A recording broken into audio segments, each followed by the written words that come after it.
Comment résoudre l'équation x au carré égale constante?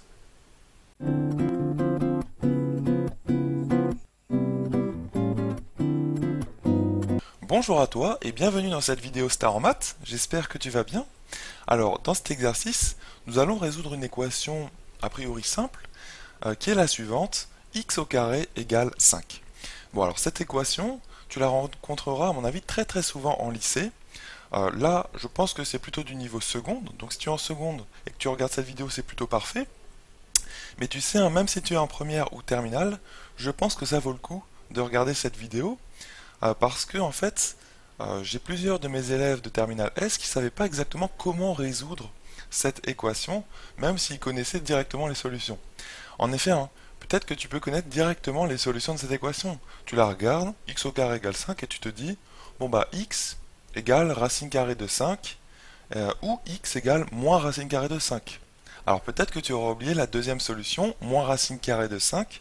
Bon, ça veut dire que c'est dommage en fait de connaître les solutions par cœur d'une équation que tu rencontres souvent, et en plus de se tromper sur ces solutions, tu vois, c'est parce que tu en oublies une.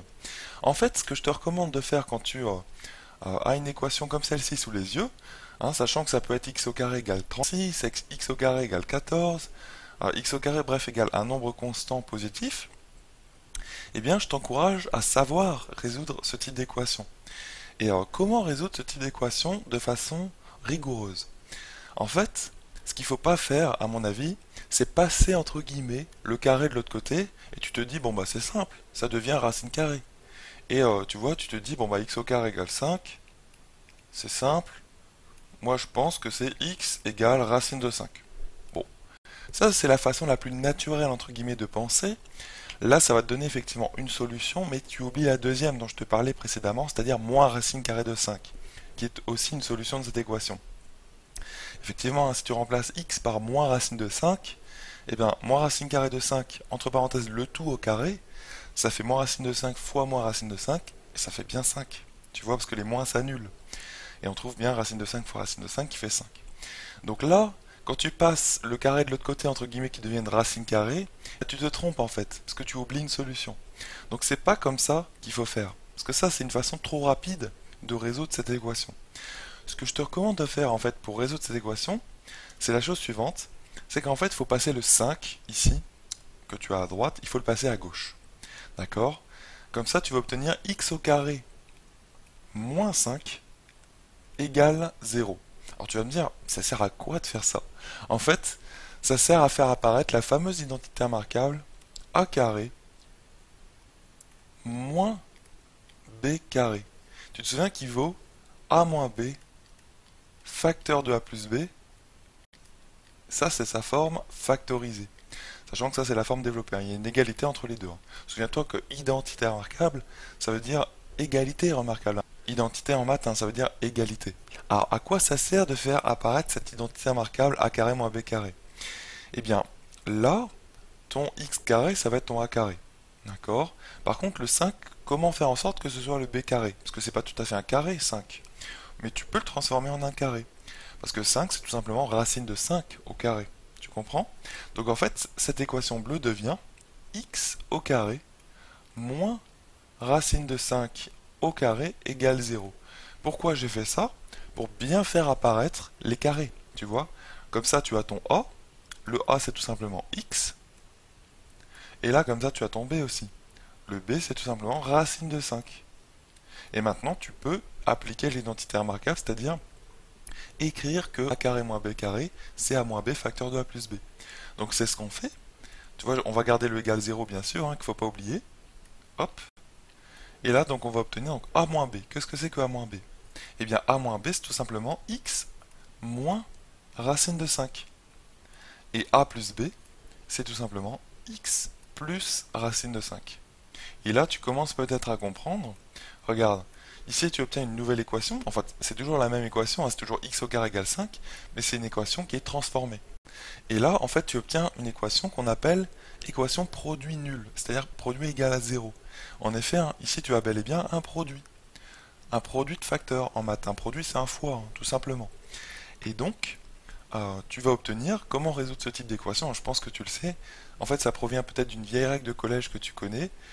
C'est un produit de facteurs égale 0 si et seulement si l'un au moins des facteurs égale 0. Donc là, il suffit d'écrire soit premier facteur égale 0, c'est-à-dire x moins racine de 5 égale 0, soit deuxième facteur égale 0, c'est-à-dire x plus racine de 5 égale 0. Le premier soit, ici x moins racine de 5 égale 0, qu'est-ce qu'il te fournit? Eh bien, en passant le moins racine de 5 à droite, c'est-à-dire que tu ajoutes des deux côtés du égal racine de 5, eh bien tu obtiens tout simplement x égale racine de 5. Ça, c'est une première solution de ton équation. En fait, c'est celle que tu avais peut-être trouvée la plus naturellement. C'est racine de 5, c'est vrai que ça paraît évident, c'est une solution de cette équation. Mais en fait, cette façon de faire que je te présente là va te fournir aussi la deuxième solution.